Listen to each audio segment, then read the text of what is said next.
So I've gotten some questions about how do you do Carenza, right? How do you free form and move? And some people will equate Carenza, which roughly my understanding is that it translates to dance. Some people equate that to kata, and it's not really. It's much more like shadowboxing, done with a weapon or multiple weapons.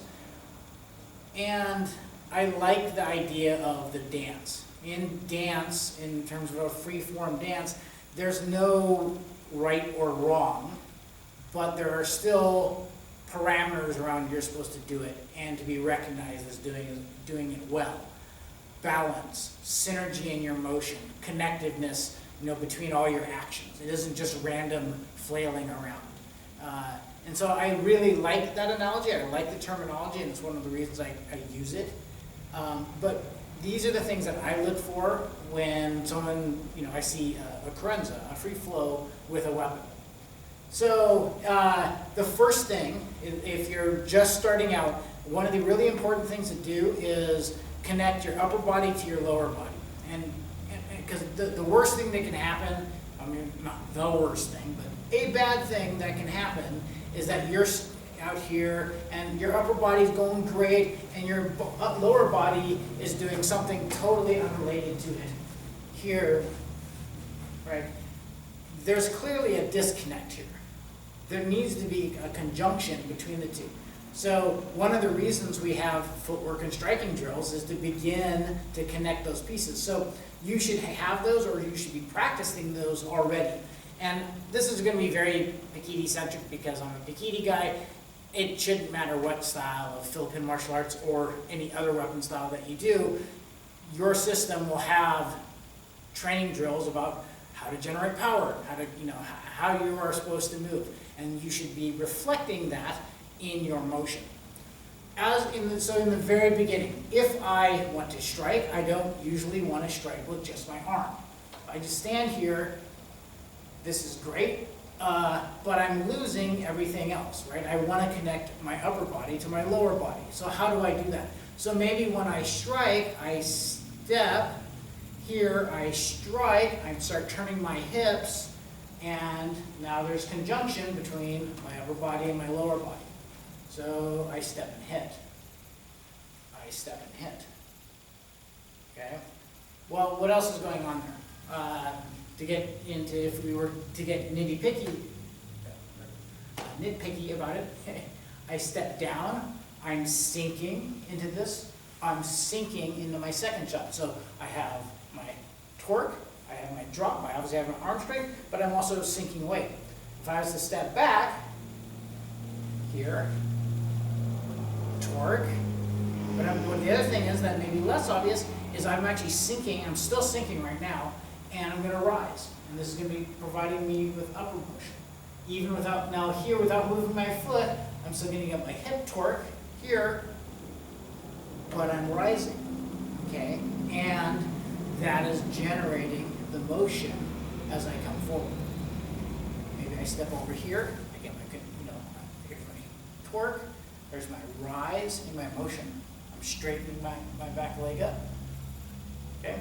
So all of these of connecting your upper body to lower body, again, you have your own drills to do that in a formulaic way, I assume. But this is free flow. So again, sink, coordinate here, whatever you decide to do, right? This should be joining of that upper body and lower body. And don't go too fast on this. This is a time for you to understand and okay, if I'm going to swing a number one, okay, here, don't really have my hips engaged, I can hit my side step, here, oh, there we go, that's how I can get my power generation. Here, now if I go to the other side, and I want to step forward, I'm going to hit that 45, I step out here, and I hit. Now even on where I stepped here, my toes are pointing straight ahead. That is actually going to constrain my ability to actually fully utilize my hips here just because of the angle that I came off of. So maybe I correct that on my slow, that's a lot of torque on my knee.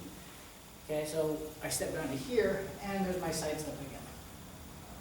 Okay, so all of these, right? So that one, I went into my 2, reverse 2. So I'm going to step back here and sink, right, to join that energy. Not, my hips are already there, but, and haven't changed much, but I get a little bit of twist and I drop. Again, we're going to reverse that, step back here and rise. Okay, all of these options going into the thrust, hip torque, drive, forward motion as I come into it. So all of these options are here for you as motion. And again, in the beginning, don't go fast. Just learn to move and understand how it does. And this doesn't matter what weapon you use, right?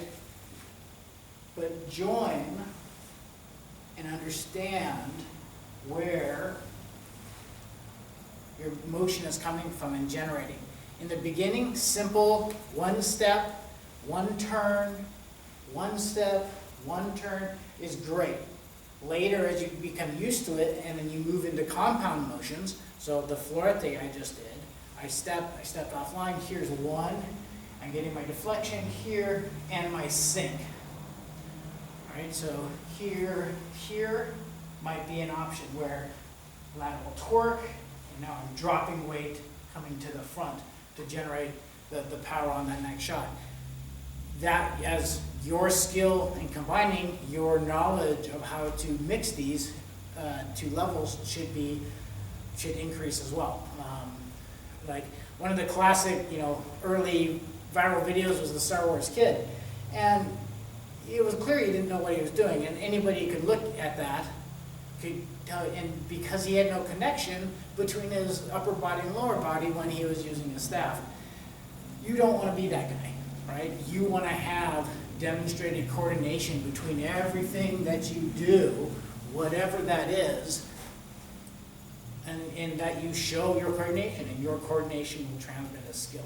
So anyway, it's quick and dirty, and I can't tell you specifics because that's up to you, but learn, to me, the fundamental thing there is that connection, that your motion and your weapon and your power generation all make sense, right? If they don't make sense, people are going to look at like, why is he doing that? At least the educated viewer will. So anyway, hope that helped. If you have any questions, please feel free to ask, and I'll try to answer.